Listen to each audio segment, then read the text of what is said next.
is hell. It really is. And to not know where to turn, it's hard.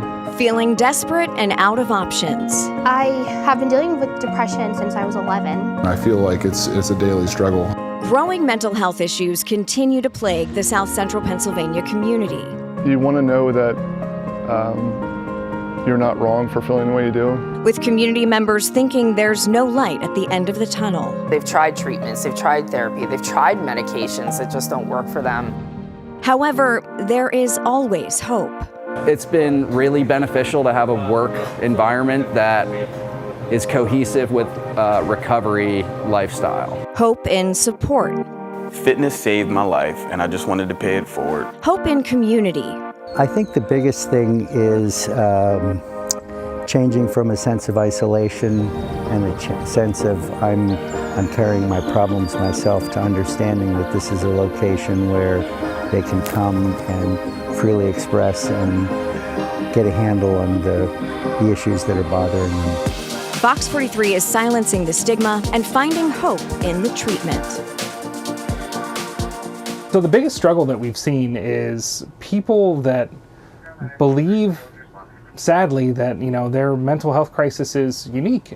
Nate Herrig with Cumberland Goodwill EMS continues to stress that the two biggest issues facing the mental health community are the stigma attached to seeking treatment and the lack of resources put into Pennsylvania's mental health infrastructure. Thanks for joining us for this fourth and final part of our Silence the Stigma special, Hope in Treatment. I'm Amy Lutz. We started part one by focusing on those issues. Now we are ending by looking at them from a different light, with the hope of showing members of the South Central Pennsylvania community new or unique solutions to the mental health crisis they may be experiencing, and that they are never alone. Depression affects millions of people in the U.S. It can be so severe it becomes life-threatening. A newer, non-invasive treatment called TMS therapy is now offering hope for people who suffer. I looked into how it works and talked with one patient about how it helped her get her life back. The tapping of this machine has the power to tap into someone's brain to treat depression. Just ask 25-year-old Sierra Johnson. I have been dealing with depression since I was 11, and I was officially diagnosed with it when I was 12. I felt very lonely. I was ashamed of the depression. I felt really sheltered, and I just wanted to keep myself isolated from everyone and everything as a kid. After years of trying medications with no success, she heard about TMS. When they first described it to me, I was like, this sounds so scary, but it's really not, because you're sitting in a chair. You're not strapped to the chair. There's no intimidating room. It's very comfortable. The FDA approved transcranial magnetic stimulation, or TMS, in 2008 for the treatment of severe depression. It's good for people that have usually tried antidepressants and have not been successful with them. Dr. Ken Rogers says a magnetic pulse stimulates brain tissue that's underperforming.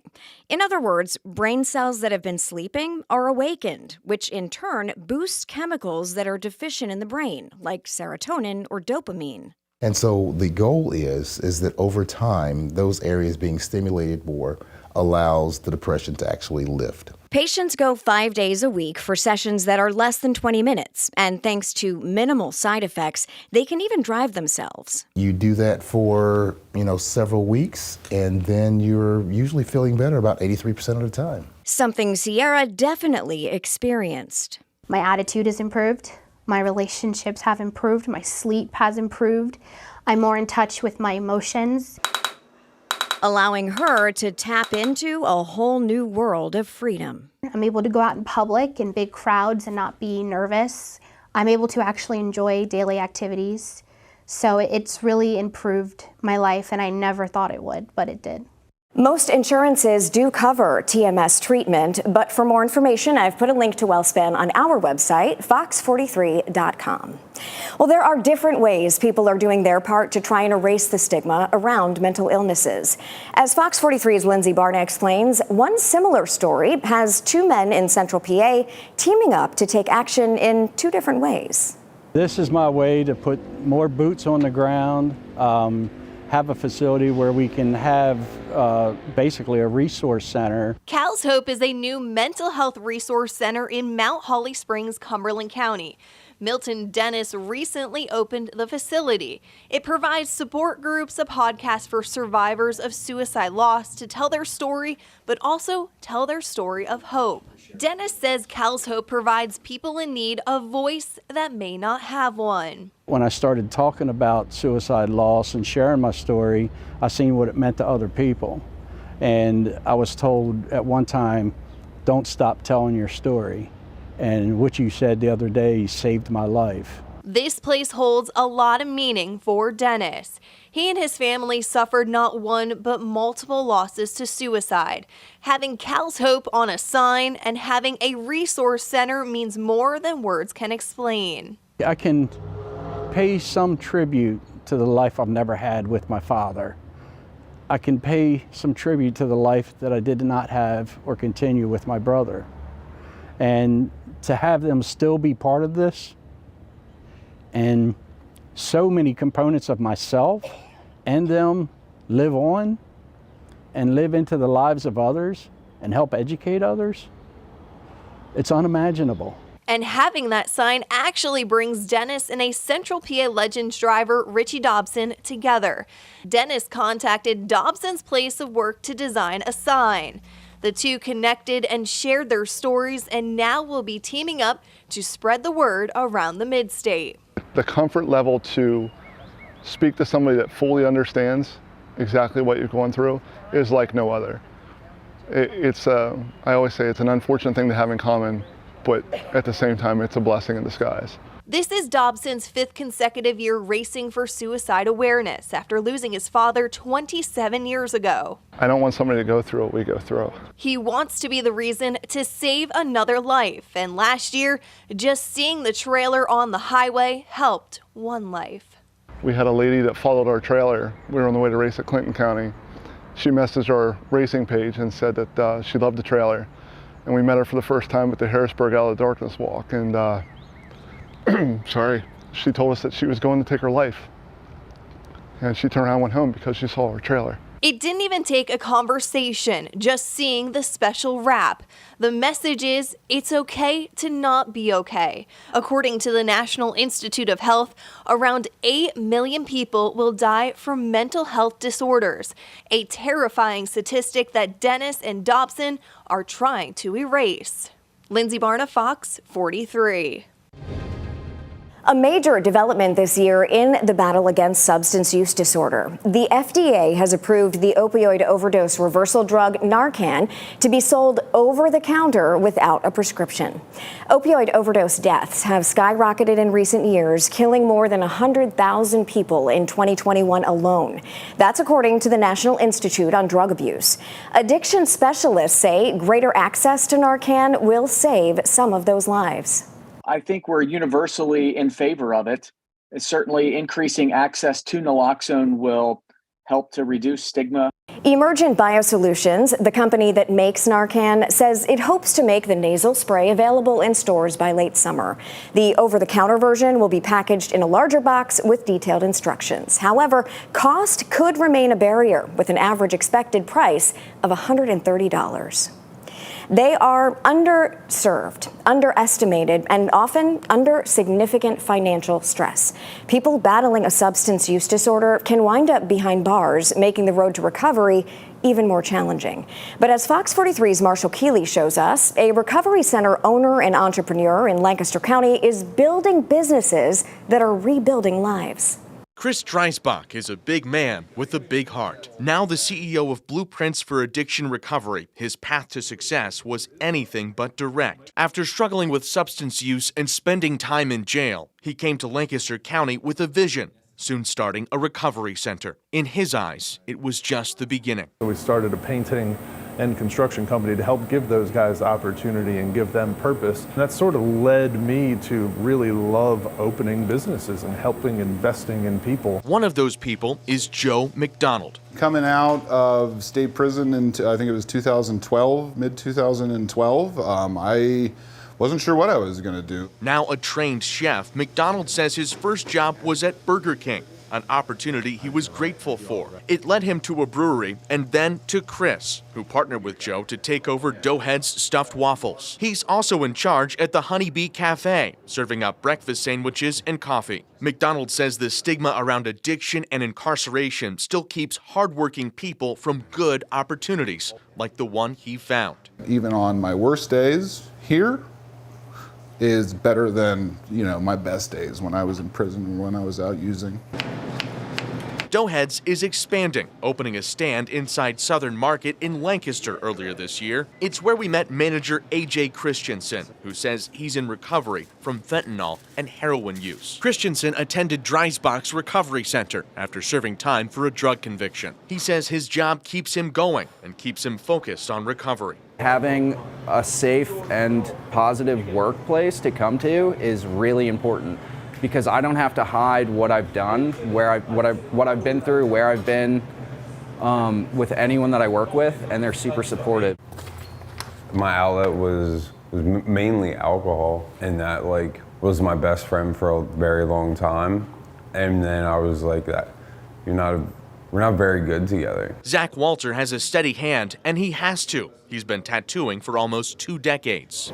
This guy's new. At SO Art Center, a new location in Lancaster, he finally has his own space. It's a place for collaboration, he says, a chance for local artists to showcase their talents and sell their artwork. People every day come in here and tell us how much they enjoy being here. Walter enjoys it too, saying there's a level of understanding between he and his co-workers. Dreisbach admits art isn't his forte, but he's happy to help a new community of creators find a place to establish themselves. He estimates 80% of the people he employs endured the same struggles he once did. He's out to give them all a second chance. There are still so many people societally who are struggling with that stigma that we need to get louder, and be everywhere. Marshall Keeley, Fox 43 News. Animals alleviating pain in Lancaster County. The ability of horses to sense all kinds of emotions is where you start, and becoming accustomed to that, the veteran becoming accustomed to that and interacting with the horse over time is very therapeutic. After the break, how a local organization is helping our country's bravest heal from mental health issues with a little help from horses.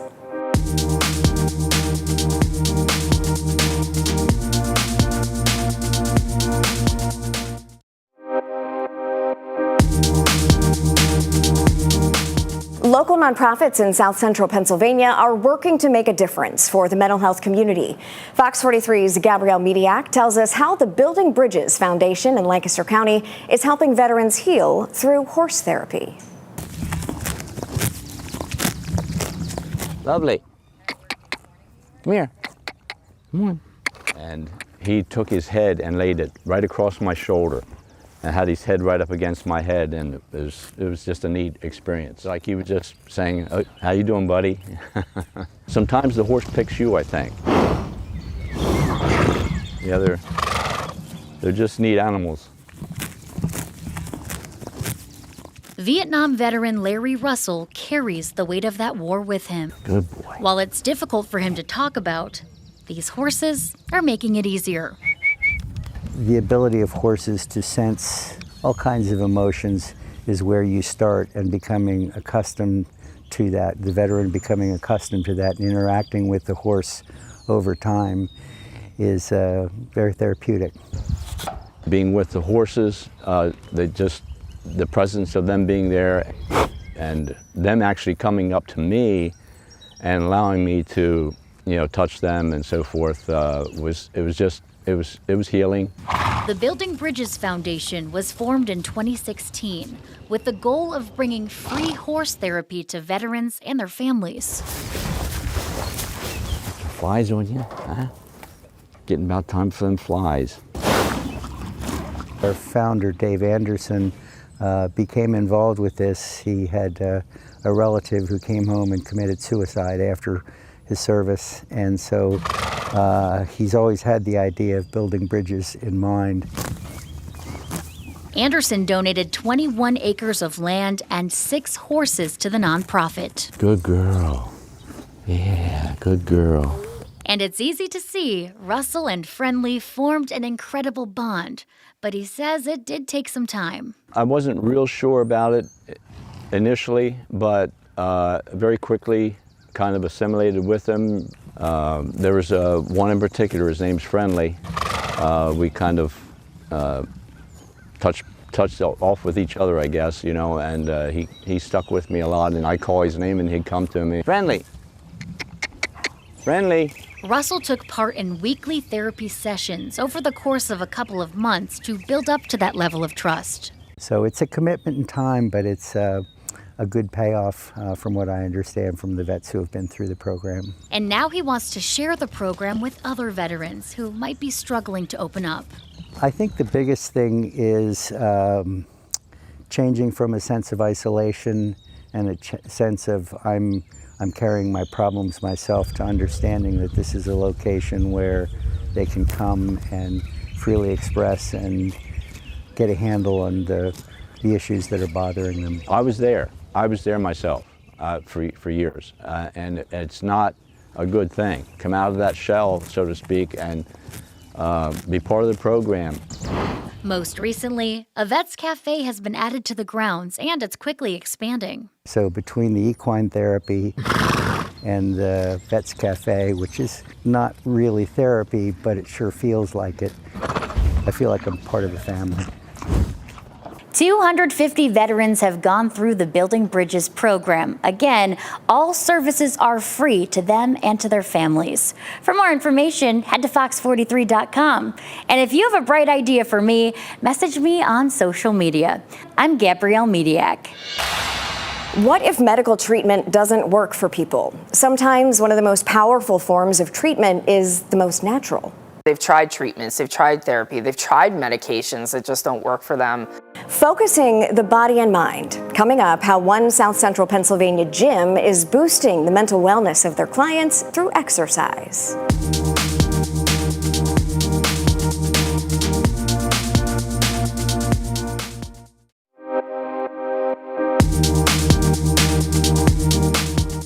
Mental health and fitness. Many don't realize that working the two together can actually aid in bettering your mental health. Fox 43's Allie Debicki takes us to one local gym where the trainer's focus is the mind and body of each client. There we go. Breathe.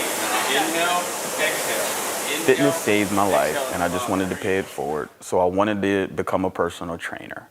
I just wanted to help people. Helping people beat the struggle with mental health is the goal of Corey Allen and the staff with CFB Fitness and Nutrition. Thankfully, coping skills, community, and several other mood boosters are more attainable than may be realized. They've tried treatments, they've tried therapy, they've tried medications that just don't work for them. This is a place where you can come in and you can work on mind, body, and spirit. That's the point. The York facility is a safe haven for those who need support through group or one-on-one training. And Allen, the owner of CFB, understands as he experiences it himself. For me, I struggle with depression.